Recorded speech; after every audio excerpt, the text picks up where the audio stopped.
बिजनौर नुमाइश ग्राउंड में आज भारतीय किसान यूनियन के लोगों ने महापंचायत की, जिसको संबोधित करने के लिए किसान नेता राकेश टिकैत पहुंचे, जहां पर उनका स्वागत किया गया।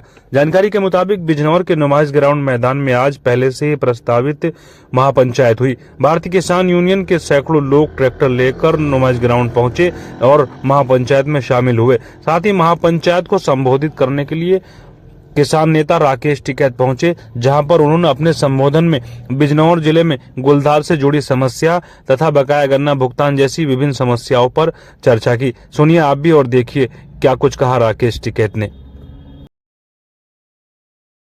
क्या कहना बिजनौर वासियों के लिए? देखो, बिजनौर वासी का कहना ये है कि यहाँ का प्रशासन और सरकार तंग बहुत कर रही। ठीक है, बे फसल हाथी नुकसान कर जा, हाथी को कुछ नहीं। हाथी जो हो रहा करंट पड़ते कहीं तक मर गया तो किसान जेल में। भेड़िया सारों को यहाँ पे जो जंगली जानवर हैं 50 किसान मार दिए, तो क्या उनका दाह संस्कार अब डीएम और एसएसपी के यहाँ पर करना शुरू कर दे? उस पर कोई एक्शन नहीं। मतलब क्या आदमी की कीमत कम है? गन्ने भुगतान हुए नहीं, गन्ने का रेट नहीं बढ़ा। क्या बिजनौर के किसान या बहराइच के किसान, 2 जिलों में ये आतंक है? क्या कहीं बाहर चले जाए अपनी फसल छोड़ के? ये सरकारों की पॉलिसी जो है वो अधिकारी की कलम और उसके चेहरे से दिखाई देती है। जो सरकारों की पॉलिसी है, तो सरकारों की पॉलिसी ठीक नहीं, खास करके दिल्ली की ठीक नहीं।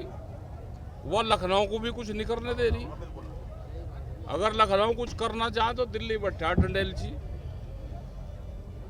तो भाई ये आंदोलन जो होंगे तो पंचायत है अपनी मीटिंग करी, और इस तरह की मीटिंगें पूरे देश भर में हम कर रहे हैं। चाहे वो छत्तीसगढ़ का मामला हो, वहाँ पे आदिवासी बना के मुख्यमंत्री सारे जंगल काट दिए, यहाँ पे पेड़ लगवा रहे, और हसदेव के वहाँ पे जंगल काट दिए कई लाख पेड़। यहाँ पे कह रहे जी पेड़ लगाओ, सारे अधिकारी लगा रखे, सारे लगा रखे, एक पेड़ लगवा हुआ, कह रहे जी फोटो खिंचवा लो, पर्यावरण को बचाओगे। और जो हमारा 500 साल पुराना, हजारों साल पुराने जंगल है वे सारे काट दिए।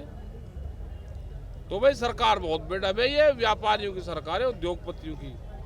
सब जमीनों पे विवाद कर रहा, व्यापारी जमीन खरीद रहा, विवाद कर रहा, अधिकारी उनका साथ दे रहा है, क्योंकि दिल्ली बड़ा डंडेलची होगा। दिल्ली वाला दिल्ली कर रही सारा काम, अधिकारी भी उन्हीं की भाषा बोल रहे हैं। संघर्ष कैडा होगा। तो टिकैत साहब 10 सीटों पर उपचुनाव होना है और मिलकपुर की अरे बीमारी है ये चुनाव कहाँ? हम तो चुनाव वाले मामले से दूर हैं, हम इसमें फेल है चुनाव वाले में, क्योंकि बीमारी ईवीएम में है। जनता कर लो कुछ ही, और जीतते हैं यही, वोट ना कोई देता नहीं, जीतते हैं यही। और चुनाव तो हो रहा है ना, या गन्ना सोसाइटी के उसके जो चुनाव हुए वे आपने देखे नहीं? एक आधी खबर छाप दो जो क्या हो। तो आपका कहना ईवीएम खराब है? और क्या ईवीएम सही है? जहाज में सेल बदले जा, पिछला डाटा खत्म हो और अगला भरे जा, वही हो जा सारा कर्मकांड। ठीक है जी, सारा कर्मकांड वही हो जा। ईवीएम तो इनकी मौसी है भाई, कमा कर जाओगी इनके घर देकर जाओगी, कुमाओगी बाहर दो की बिल्ली की ढाल, काम करेगा, दूध दूसरे का पियोगी, पैरा अब इनका देगी। तो ईवीएम तो मौसी है इनकी सरकार की। ठीक है सर।